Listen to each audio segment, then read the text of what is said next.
Primera parte en Sobre la Tierra, y estamos en el estudio con Natalia Rodríguez, docente de la Cátedra de Química Inorgánica y Analítica de la FAUBA y becaria doctoral del CONICET en el Museo de Ciencias Naturales Bernardino Rivadavia, y Cecilia Molina, docente de la Cátedra de Fertilidad y Fertilizantes de la FAUBA y también de la Universidad Provincial de Ezeiza.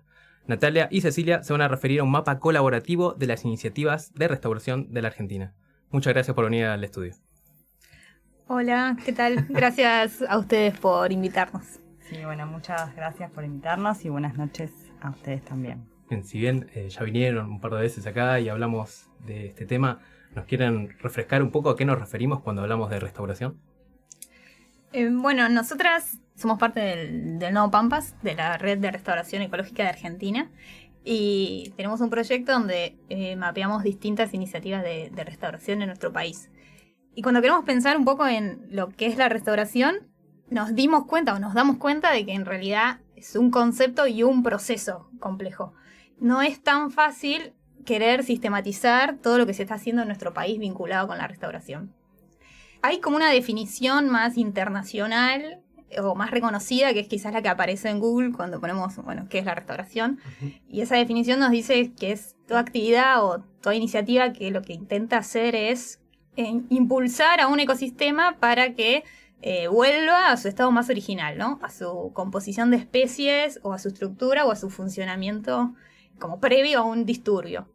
Pero a veces lo que sucede es que esa definición más tradicional se choca con la realidad, ¿no? Porque ¿cómo aplico, por ejemplo, esta definición en un área urbana o en un área muy degradada? Como que no siempre es posible recuperar ese estado anterior y no siempre es deseable tampoco, porque no siempre es la voluntad de la comunidad local, por ejemplo. Entonces, ante este encontronazo, ¿no?, de la definición y la realidad, es que como que apareció otra definición o otro conjunto de definiciones que se engloban en lo que se conoce como un gradiente de actividades restaurativas.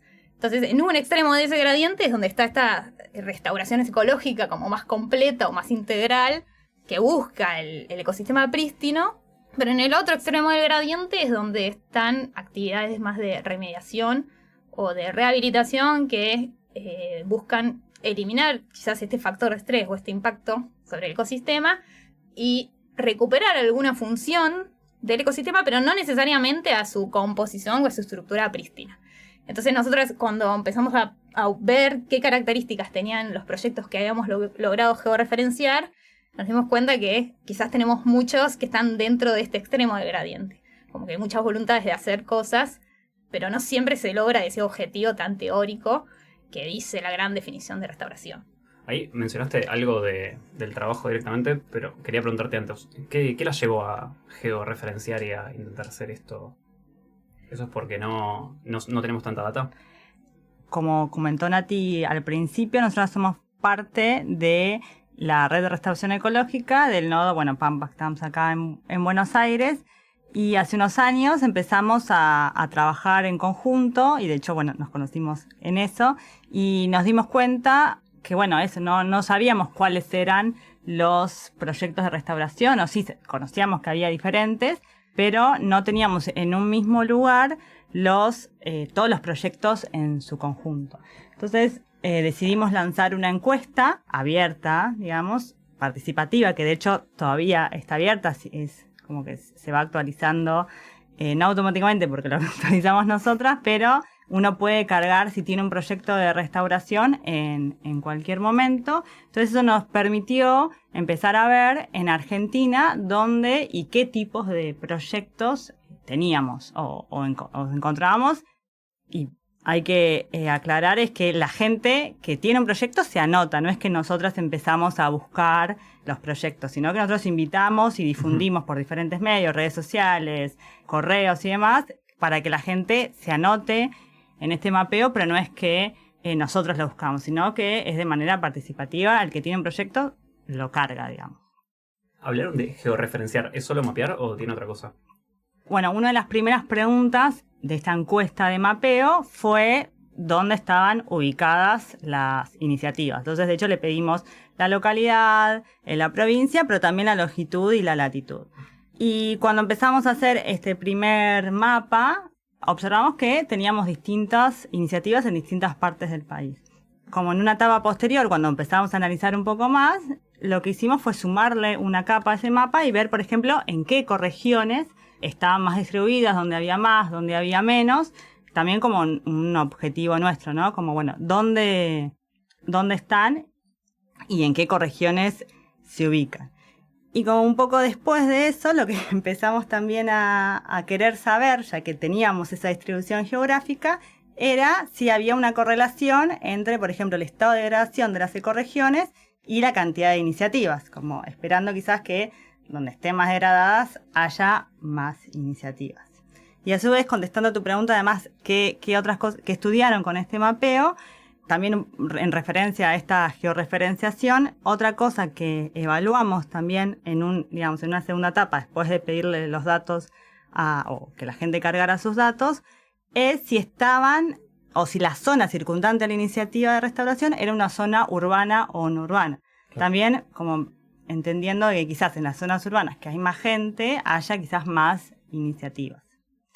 Otra cosa muy importante o interesante que observamos después es qué tipos de iniciativas había. Como Nati les comentó, esto como que hay mucha diversidad en esa serie de datos que recolectamos, y hay diferentes tipos de instituciones que participan, que eso es algo como interesante este trabajo, como hay ONGs, hay asociaciones civiles, hay comunidad local, hay grupo de vecinos, pero también hay algunos proyectos en los cuales está involucrado el gobierno o instituciones académicas. Entonces, como nosotros empezamos a diferenciar como dos grupos de tipos de iniciativas, les llamamos. Como aquellas que le llamamos top-down, como de arriba hacia abajo, que son aquellas iniciativas donde está la participación de organismos gubernamentales, como el Estado, o también un grupo de investigación. Más allá de que quizás en ese tipo de iniciativas también esté quizás parte de la comunidad local. Pero bueno, si está el gobierno o la academia, le llamamos top-down. Y después tenemos otro tipo de iniciativas dentro también de este grupo que le llamamos, bottom-up, como desde abajo hacia arriba, como desde la comunidad local. Entonces ahí involucramos o clasificamos según a quienes estén involucrados, sean ONGs, asociación civil, grupos de vecinos, muchas veces son o escuelas, escuelas justo entran más en lo académico, pero quizás son pequeños grupos que empezaron a restaurar algún espacio. Eso también denota que hay como una diversidad de restauradores o de iniciativas, ¿no? Si bien la última vez que viniste nos contaste sobre un caso así de comunidad que consiguió que un área con un cierto grado de protección. ¿Nos podés poner al tanto una vez más un ejemplo que sería de... Yo me junto con Santi en un lugar y digo, mirá, este lugar me parece hermoso. Bueno, ¿qué puerta tocamos? ¿Cómo sería protegerla, por ejemplo? Está buena porque de hecho creo que ese caso que conté la vez pasada está dentro de este mapeo. Y hay, no sé, ahora se me ocurre uno en el que, porque también he participado, que son las redes de jardines silvestres, le llamamos. Como hay distintas redes que son vecinos que, lo digo como mi autorreferencia porque participo en una, en la que como distintas personas que estamos interesados por la naturaleza y otras personas más naturalistas se como juntan y hacen distintas actividades en distintos espacios de un municipio. Okay. Esa podría ser como una iniciativa así de estas bottom-up, o también otros casos que se me ocurren de los que hemos visto, también como organizaciones civiles o que quizás ven que hay un sitio, no sé, un arroyo, como ahora estoy pensando justo en un caso, un arroyo degradado, contaminado, empiezan a, quizás por el conocimiento que tienen o porque son quizás muchos grupos de estos son naturalistas los que están involucrados, empiezan a plantar especies nativas o también, como decía Nati, en ese extremo del gradiente a intentar sacar ese factor de estrés que es muchas veces como la contaminación, claro, de ese arroyo o de ese espacio, digamos. Buenísimo, siempre me imagino un montón de gente muy manija haciendo cosas en el aire libre, me parece impresionante. Y bueno, ya empezaste a hablar de los resultados. El mapa nosotros lo vimos antes de la entrevista, nos pareció hermosísimo, pero ¿quieren agregar alguna cosa más? Creo que lo que está bueno del mapa, primero que rápidamente, porque fueron 2 años más o menos Sí. que tiene, logramos como juntar 200 proyectos. Creo que ahora tenemos mapeados 201. Ujú. Y lo que estuvo bueno es que se viralizó muy rápido. Bueno, O sea, lo digo de forma vulgar, ¿no? Se viralizó porque se difundió por WhatsApp, como dijo Ceci, por redes sociales. Y eso demostró mucho, no solo que se están haciendo muchas cosas, sino que la gente tiene como muchas ganas de darse a conocer o de contar lo que está haciendo. Claro. Y no se lo quiere guardar, sino que lo quiere que aparezca colgado en el mapa. De hecho, Sí.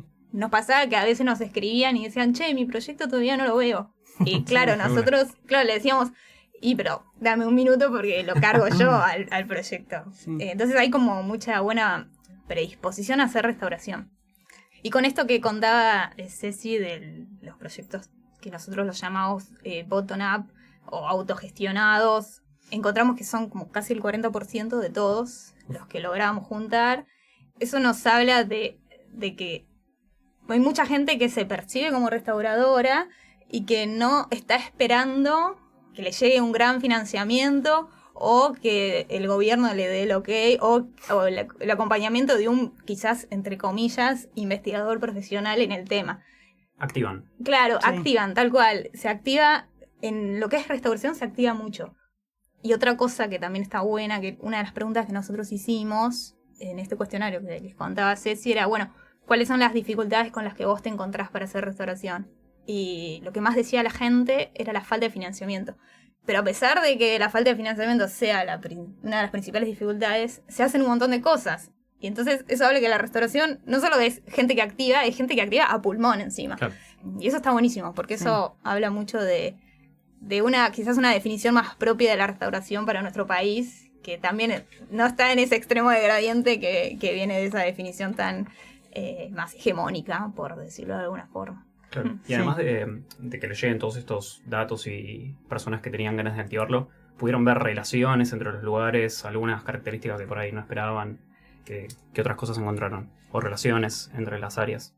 Sí, algunas cosas sí, de hecho, con esto que les contaba a Ceci, que empezamos a superponer la ubicación de los puntos de los proyectos con otras variables como la ecorregión o el grado de urbanización de la ecorregión, algo que encontramos es que, por ejemplo, hay como grandes cúmulos de proyectos en zonas urbanizadas, Ujú. cerca de las ciudades, que es lo que sucede, por ejemplo, acá en el AMBA o en la ecorregión de, por ejemplo, Chaco Seco, en Espinal, cerca de Córdoba. Y algo que encontramos es que las iniciativas que están muy cerca de ciudades tienden a ser bottom-up, o sea, gestionadas por grupos de vecinos, por ejemplo. Y que quizás las iniciativas que están en ecorregiones más, entre comillas, aisladas, por ejemplo, tienen todo un componente bottom-up. Top-down. Entonces, como que, bueno, sí, para ciertas regiones que no son tan accesibles, porque quizás no llega en los caminos, ahí sí se necesita como un componente más que puede ser financiamiento o un apoyo de una institución o del gobierno, porque quizás a donde podemos llegar nosotros como pequeños restauradores está como más cerca de nuestro espacio de acción, hay como una limitante ahí. Pero bueno, eso es algo que tenemos que seguir pensando. Sí, sí, tal cual. ¿Vieron también si había alguna distribución particular o si era tipo random las personas que aparecían o si eran de Patagonia o todas del norte, si eran todas de capital mayoritariamente? Sí, hay como mucho en región pampeana, Ujú. en Córdoba también. Ajá. Que es la ecorregión Chaco, sería Ujú. como en esa ecorregión. Y- Pero ahí tenemos puntos en Jujuy, Sí, en Santa también. Cruz, en Misiones. El Delta tiene varios puntos también. No. Pero bueno, estamos tratando de encontrar una explicación a ese Claro. patrón. Y Sí. lo estamos asociando con el grado de degradación y también con, bueno, donde hay más gente hay más manos con ganas de hacer. Una cuestión de probabilidad también. Sí, quizás, no sé, por ejemplo, la estepa patagónica o en ecorregiones que son eso, más aisladas, o en la yunga, justo hablábamos hoy, y no encontramos, o al menos no se sumaron a nuestro mapa, no es que nosotros lo Claro, encontramos, claro. porque quizás no. Esa es otra como una dificultad nuestra, que es quizás que no llegamos nosotras a esas personas que quizás están Entiendo. haciendo cosas ahí. Jenny, sí. cuando hablamos de implicancias, ¿qué podemos contar sobre una vez que tenemos estos resultados, este mapa? Está bueno.